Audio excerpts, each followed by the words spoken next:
úřad sociální správy.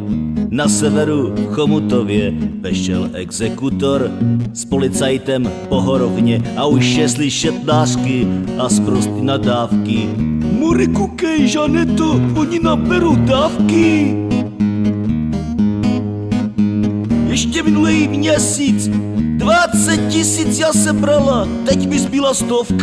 No Pítě rakovina vzala, já teď budu domů a přivedu děti. Budem bydlet v kanceláři, úředník poletí.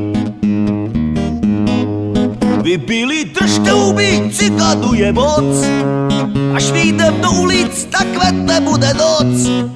Stejně jste všichni rasisti, já rozbiju ti čelisti a nakopu tě do rytí aj more.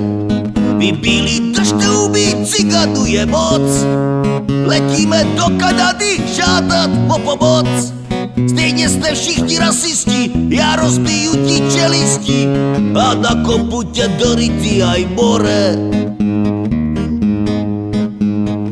Vyprávěj si krysy, potkani a jiný svišti, že věhlasnej kocá bydlí s cikánama na sídlišti. Cikoš z okrach čije, kocá vodku pije a společně si notujou, jak blbě se jim žije.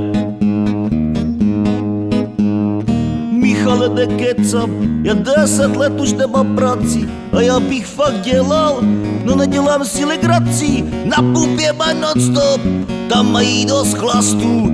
Dáme dávky dohromady, pošleme tam vlastu. Vy bílí, držte huby, cigánu je moc.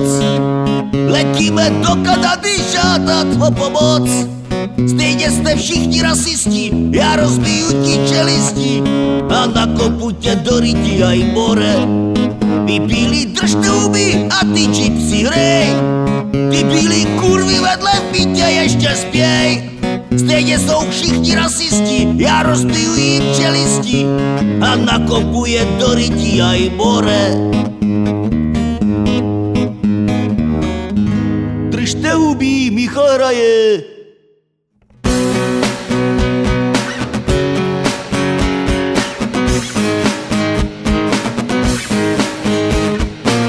Cigánu 9, hej, ty do práce nemusej. Stačí si počkat pár dní na dávky sociální. Cigánu 9, hej, v noci chlastaj, ve dne spěj. 20 bydlí v bytě, žijou si jak prasata.